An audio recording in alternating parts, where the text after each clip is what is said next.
আসসালামু আলাইকুম ওয়া রাহমাতুল্লাহি ওয়া বারাকাতুহু।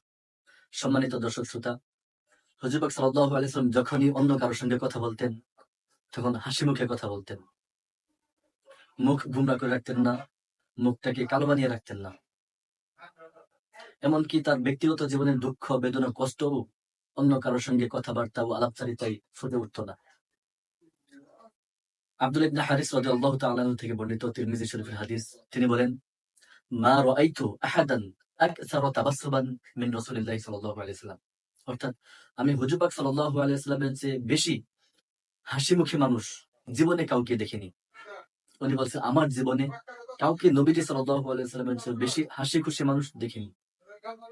মুসলিম শরীফের একটা হাদিস, হযরত আবু যর রাদিয়াল্লাহু তাআলা আনহু বলেন, قال لي رسول الله صلى الله عليه وسلم لا تحقرن من المعروف شيئا ولو أن تلقى أخاك بوجه طلق। হে আবু যর, সৎ কাজকে কোনোভাবেই তুচ্ছ মনে করবে না, তা যতই সামান্য হোক।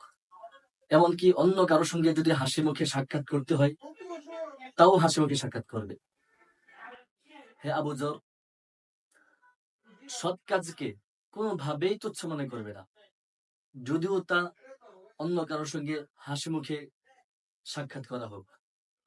অর্থাৎ সৎ কাজ যতই তুচ্ছ হোক, তাকে যতই ছোট হোক, তাকে কোনোভাবেই তুচ্ছ মনে করতে নেই।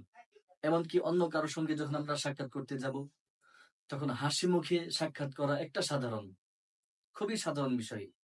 এরপরও এই কাজটাকেও নবীজি সাল্লাল্লাহু আলাইহি ওয়াসাল্লাম বলেছেন যেন আমরা তুচ্ছ মনে না করি।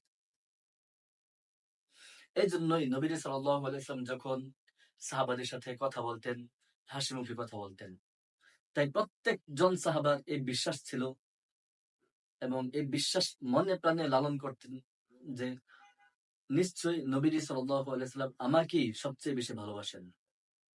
তাই আসুন, যখন অন্য কারোর সঙ্গে কথা বলবো, তখন হাসি মুখে কথা বলবো। আল্লাহ তাআলা আমাদেরকে আমল করার তৌফিক দান করুক।